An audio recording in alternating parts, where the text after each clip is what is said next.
So I used to run into Bishoy Tadros back in 2017, 2018, when I was training in New York City with the group called The Program. He always seemed like a really cool guy, but I didn't really know much about him. Turns out he's a really interesting dude. He's a cancer survivor and life coach. He's overcome a ton of obstacles, and he's written a book. He's done marathons and Ironmans, and he's raised a lot of funds for the Leukemia and Lymphoma Society. I wanted to talk to him about a handful of things. First and foremost, what the hell does a life coach do? And basically, he doesn't really love the term life coach either. What he does is he helps companies or individuals overcome obstacles and uses the 3 Ps to do that, which are patience, perspective, and purpose. I hope you enjoy the conversation. Go to bishoytadros.com for more info and to order his book, Break Barriers, How Setbacks Can Dare You Rather Than Define You. It is also available on Amazon. Thanks for listening. Stick around. The interview starts right after this message from our sponsor. There aren't a lot of pre-workouts out there that are designed for that cross-functional athlete. So when you begin training, you need energy, and that's why we've included caffeine anhydrous.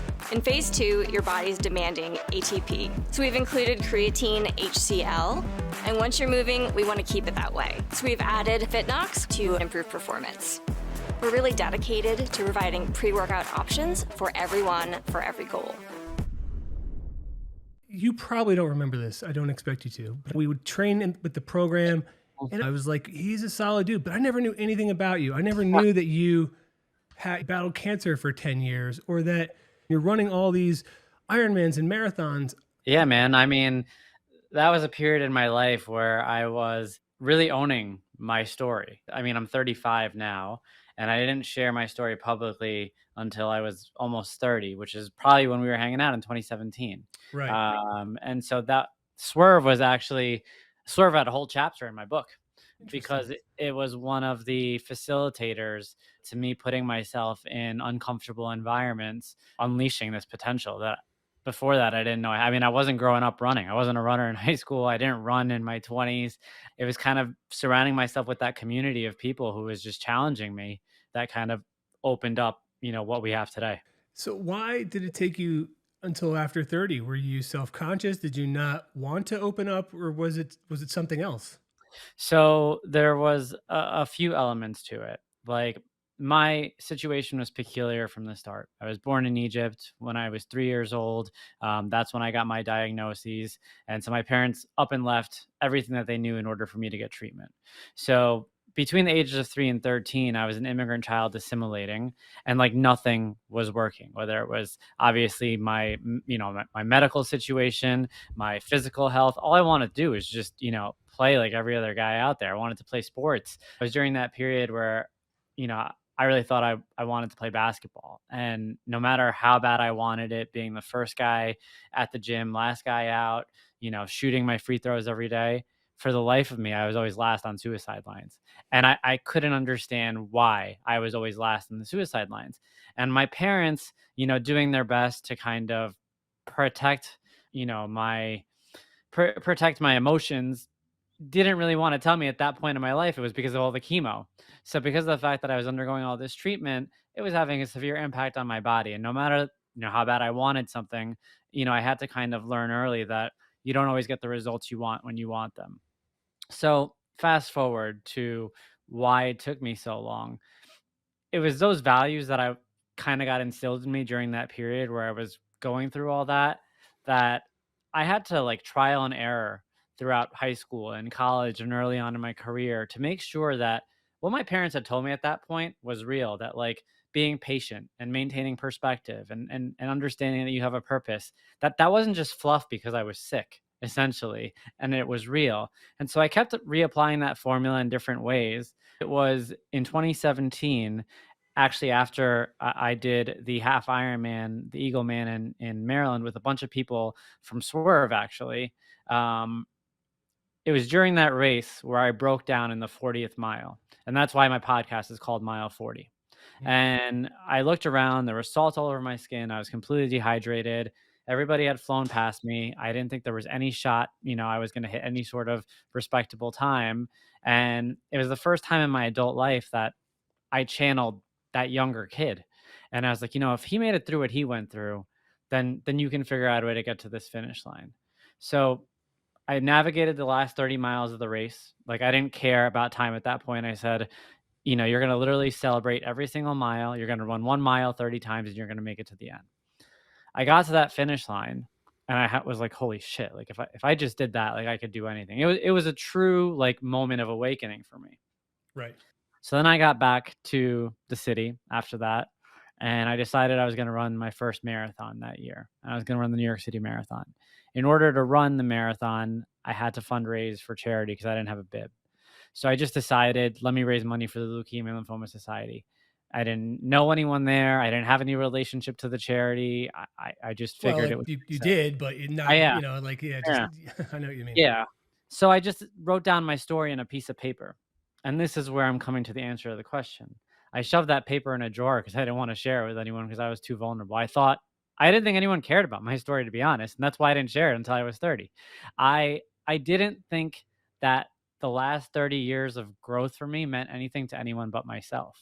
And so it all came full circle for me at mile 40 and getting through the finish line of that half Ironman. But in my world where I was slower than everybody else growing up on that suicide line, I just believed that everybody else, was capable and I wasn't. And Right. so I eventually took the paper out of a drawer and I showed it to a mentor. And he looked at it and he laughed and he said, Bishoy, why are you making your goal only $3,000? He goes, you need to make your goal $100,000. And he gave me $1,000 and he said, go. And that was the beginning of everything, because then 1,000 turned into 5, turned into 20 and 30. And then that's when NASDAQ reached out. And that's when I was invited to ring the closing bell. And, the story took on a life of its own. And I was like, wow, like I almost never shared this story, never talked about it. I was convinced that no one would care about it. And then it became the cornerstone of everything after that. You have to feel good on the inside out. And that means sometimes some tough love, and also, as you said, reevaluating things, right? Like you got to mile 40 and you're like, wait a second, if I can do this, I could do all the other stuff that I've been doubting. And what I find most interesting is I don't know if I can say that I can pinpoint any specific time period where I've had that epiphany. And that sucks. Like that blows because it's super powerful. So Yeah, I no, don't it's know. interesting. I mean, when I think about it from the like mile 40's perspective now, the show, I tell people that what I want you to do is I want you to think about your pit to peak trajectory, like whatever that pit may have been. And it's been interesting because it's allowed me to now bring on people with all sorts of backgrounds, different stories, from people who battled issues with drugs and alcohol to people who battled issues now with sexual abuse and other bottomless pits of their life, and they talk about the journey on upwards, and so not everybody necessarily has a dramatic pit. There are varying levels of growth that I think we all kind of encounter on our journeys, and that's just Right. by experiencing life. And to your point earlier, that I think it's really important. The only thing that really matters when you do share your story is that one other person, and that was something that I was really cognizant of when I wrote Break Barriers. I didn't know what I was doing writing a book. And I actually Googled how to write a book. Like I had no literary background. And, people were asking me all these questions about like, how many books are you trying to sell? And like, what are your goals with this? And honestly, the truth of the matter is, even till today, all I cared about was just that one person who read it, who was able to relate to it, and who was able to then kind of pick up the pieces on their own journey. And I think that's what's so incredibly important about being in that position where you do come to terms with who you are, because once you find that, you don't realize right away how much impact you can have on other people.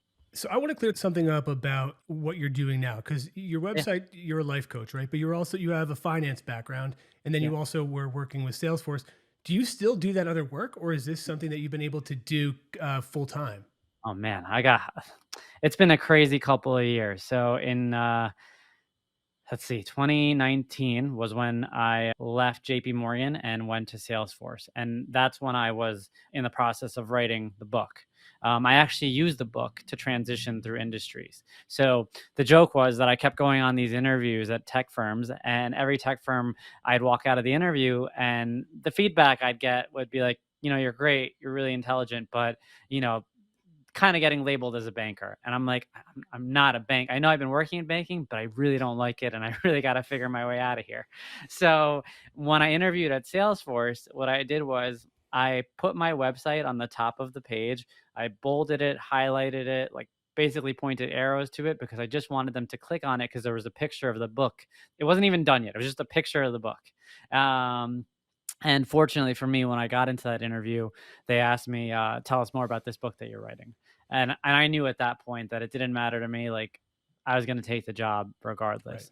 Now, while I've been at Salesforce, the book got published. It's done way better than I ever thought it was going to do. Last year, my wife and I had our daughter, and Salesforce has a pretty generous paternity leave. And so I decided I wanted to make sure that I used the most of that time. And so that's when I started the podcast. So I'm currently still working for Salesforce, but I am heavily invested in building this platform at the same time. You know, the dream is always there. I want this to be my full-time gig. The biggest question I have is, what does a life coach do? Because I think there's a stigma. You hear that term, and I think a lot of people think it's something that weak people need. You know, I don't need a life coach. I don't need anybody telling me how to live my life.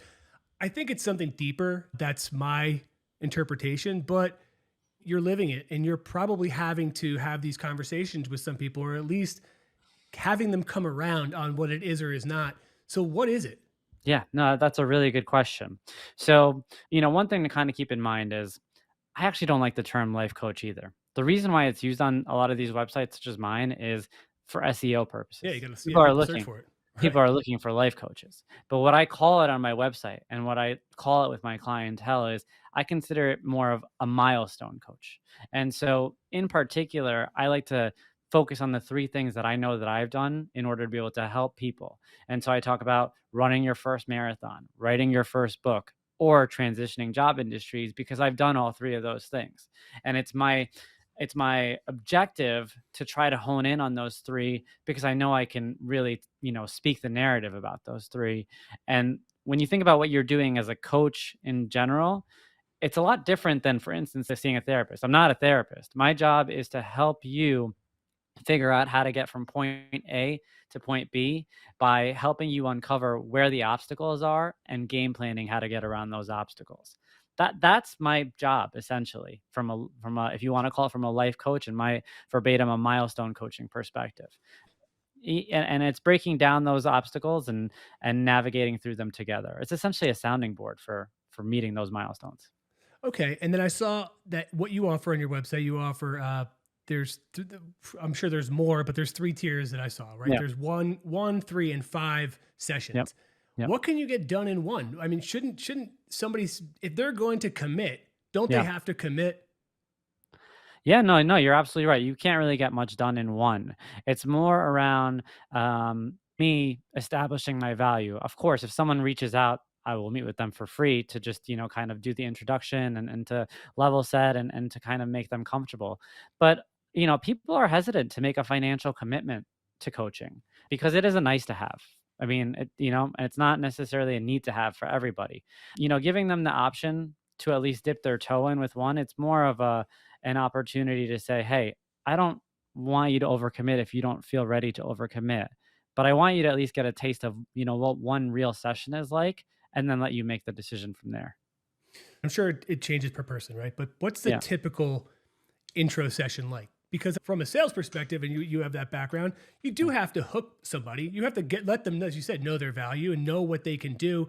Because especially if they're hesitant to begin with, and you're not, I'm guessing that you don't want to go in timid and like, well, you're going to be like, look, here's what we're going to do. Here's how we're going to get it done. And did you ever work with somebody that was just so, maybe they didn't really want to change. Maybe they didn't really want what they thought they wanted, and they just weren't willing to either sacrifice or do the hard work it takes to change and to evolve? Yeah, no, absolutely. I mean, those are difficult conversations, but there have definitely been times where after a couple of sessions, I've had to be transparent and say that, perhaps I'm not the right resource for you at this time. Because a lot of times, again, in those conversations, you uncover deeper topics that maybe need to be addressed outside of a coach's periphery, like things that perhaps I'm not qualified for. and you encounter those things, and it's a fine line. And a lot of times, like when I was going through like my coaching certification, a big part of the process is being able to differentiate yourself from therapy. And a lot of times you encounter clients who bring up issues that are deeper than, I don't know how to leave my job and go to or break through this industry and get to the next industry, or I don't know how to train for a marathon, or what marathon should I sign up for, or should I run a 5K before I run a 10K, things like that. You find people that have more deep-seated issues that they bring up, and I think in those kind of circumstances you have to take the right approach, and you got to step back and understand where that line is drawn between coach and therapist. Do people think it's one and the same and they just want to unload their problems on you and essentially have you mold them into something workable? Where I think whether it's therapy or whether it's a coach, it's just like if you're going to run a marathon, you still got to do the work. You got to be the person that does it. You can't have somebody, you can't just put, all your faith in somebody else's ability. You need to be motivated and self-motivated to want to follow through. So I guess it's like, how do you know, if you have a passion for something that's good? You found this, you found coaching, you found writing books and running these things and proving that it can be done. And it happened organically, right? You didn't plan it. Yeah.